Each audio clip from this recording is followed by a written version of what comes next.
E aí, amigos, tudo bem? Viver de música hoje em dia é mais difícil do que há 20, 30, 40, 50 anos atrás. Eu sou o Matheus Starling, eu estou aqui com o Thiago de Souza, eu sou diretor da Starling Academy of Music, e o Thiago, ele é professor de bateria aqui e também é o baterista do meu quarteto, então a gente tem bastante afinidade sobre muitos assuntos e algumas discordâncias também, né? O que vai acontecer aqui? Então seja bem-vindo ao canal da Starling, se você não é inscrito, se inscreva, coloca o sininho. E aqui é um canal para músicos, entusiastas, enfim, se você tem interesse por música, tem muito vídeo bacana aí, tá bom? Então a pergunta é, será que hoje é mais difícil de viver de música do que nas décadas passadas? Então já começo pensando que viver de música hoje é diferente de viver de música no passado, né?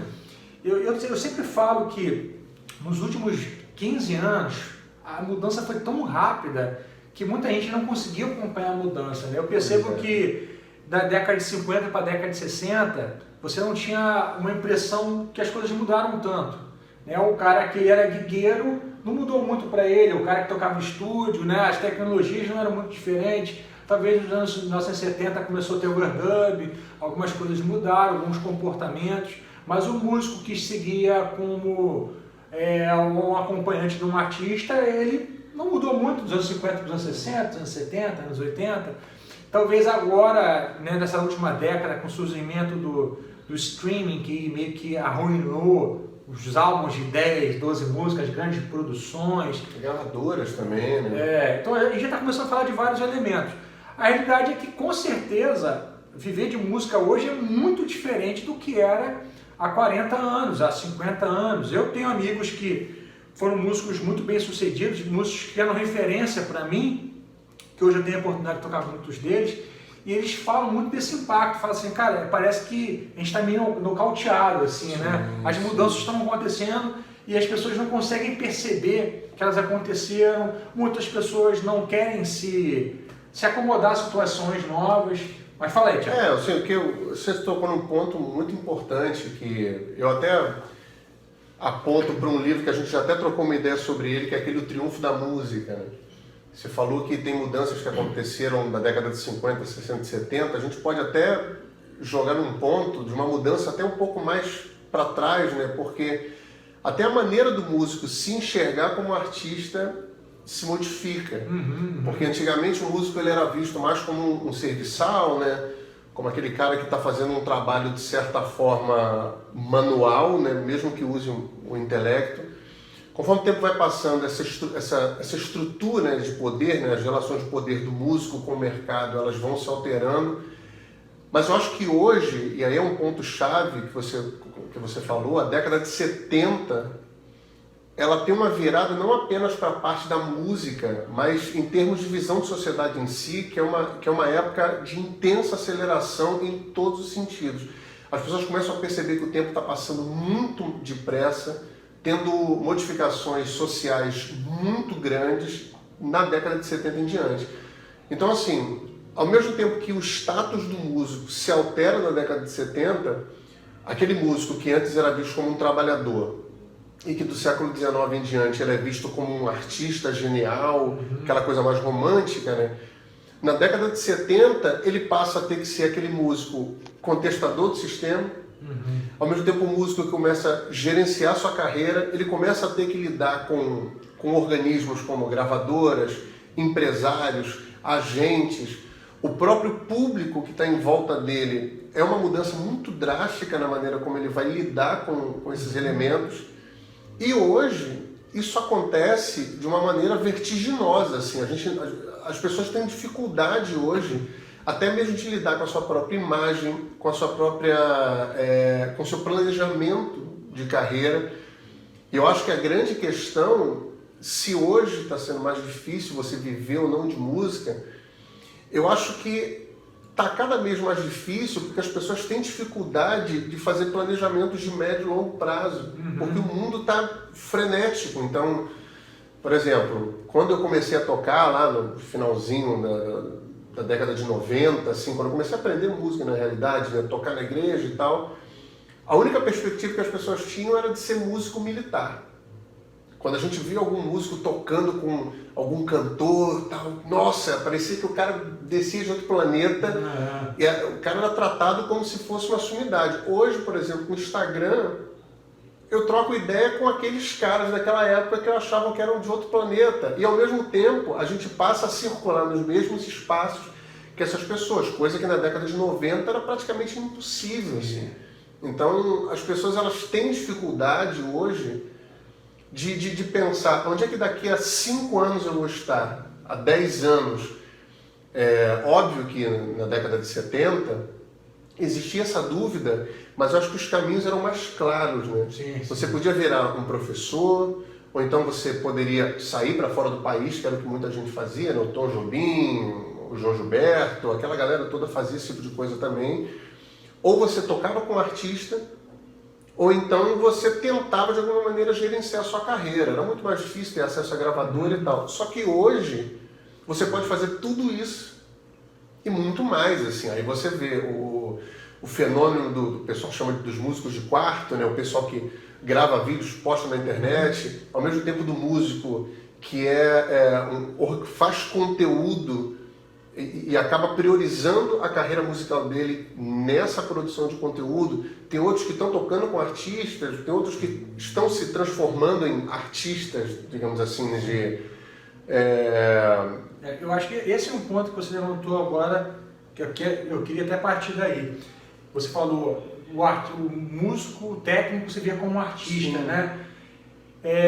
Você falou de novas possibilidades para o músico, novos mercados para o músico, né, contemplar. Por exemplo, o YouTube é um canal de monetização. O cara pode, né, através do quarto dele, as produções, o home studio deixou de ser uma coisa pejorativa para ser algo concreto e real. Eu faço uma produção do meu quarto, sim, e é uma produção que pode ganhar um Grammy. Exatamente.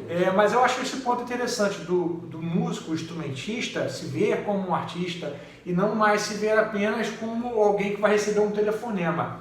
Eu bato muito nessa tecla de não ser dependente de um telefonema, de um e-mail, de um WhatsApp.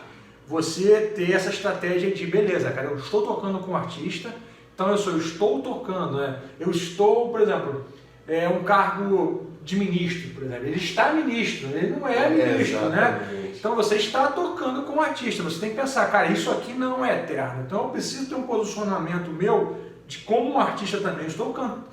Tem uma pessoa na frente que é o artista, que tem um amparo, que tem uma estrutura, e eu sou uma engrenagem pequenininha disso ali. Sou descartável, e enquanto eu estou ali, eu vou estar dando o meu melhor, mas eu vou estar em paralelo a isso, me vendo como artista. O que é se ver como artista? É você ter sua presença na mídia, você ter uma definição de quem é a sua tribo. A gente fala muito daquele livro Seth Godin, né, que é o Tribes.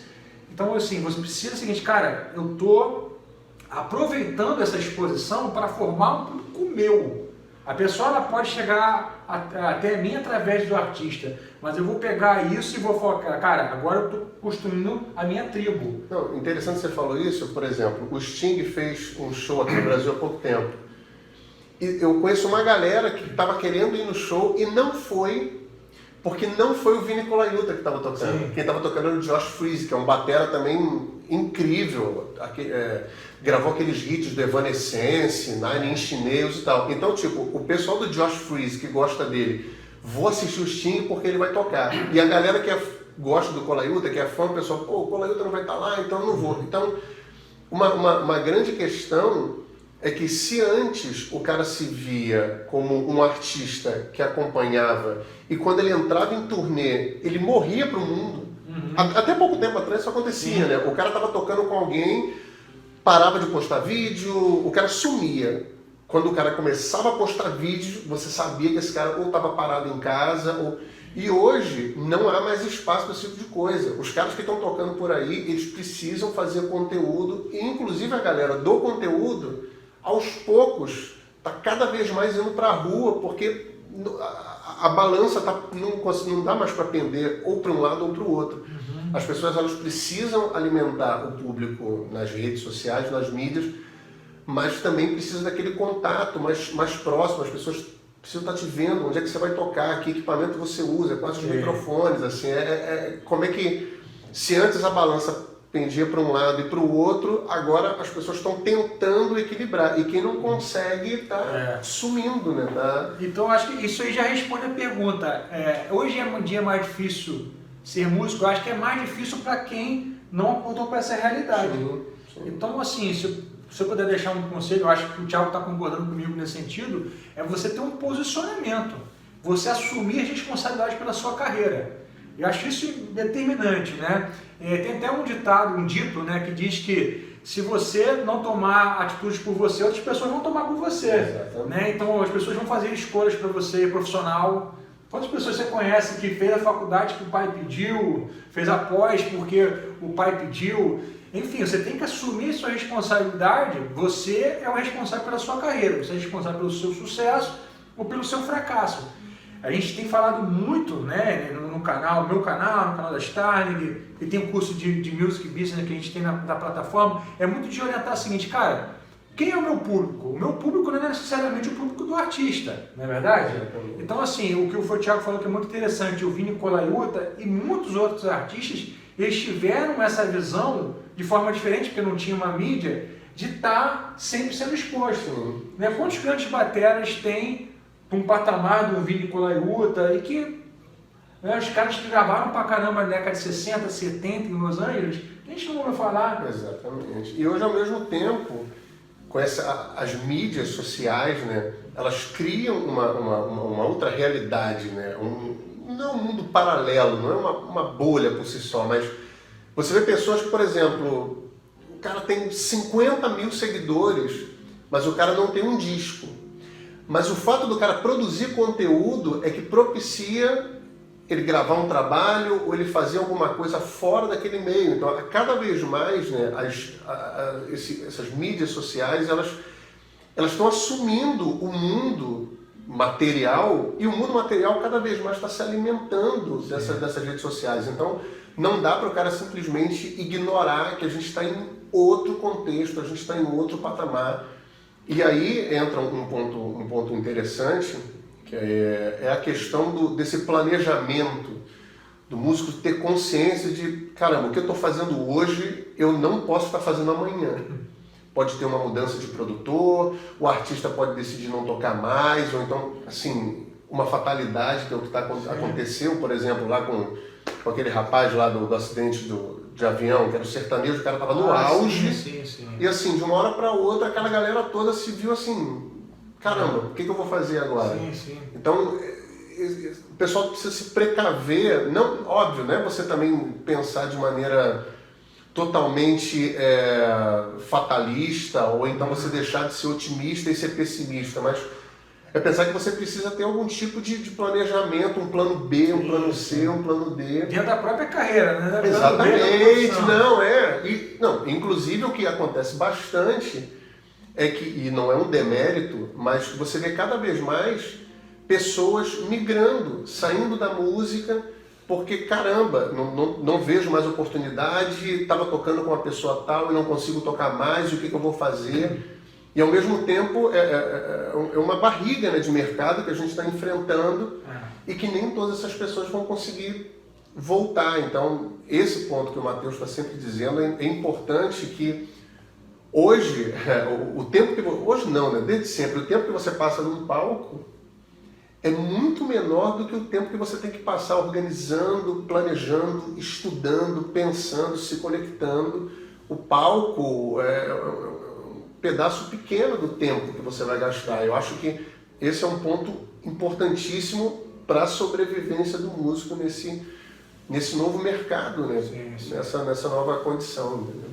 Então, galera, deixa a opinião de vocês aí. O que vocês acham? Está mais difícil hoje? Vocês estão vendo um bom caminho pela frente? Eu também, né, bato uma tecla de que a gente está vivendo um momento no Brasil complicado. A gente teve uma recessão, mas o país está demorando até aquela retomada, está frustrando sempre. Esse vai ser o ano, o famoso voo de galinha, né? Dá uma voadinha e cai.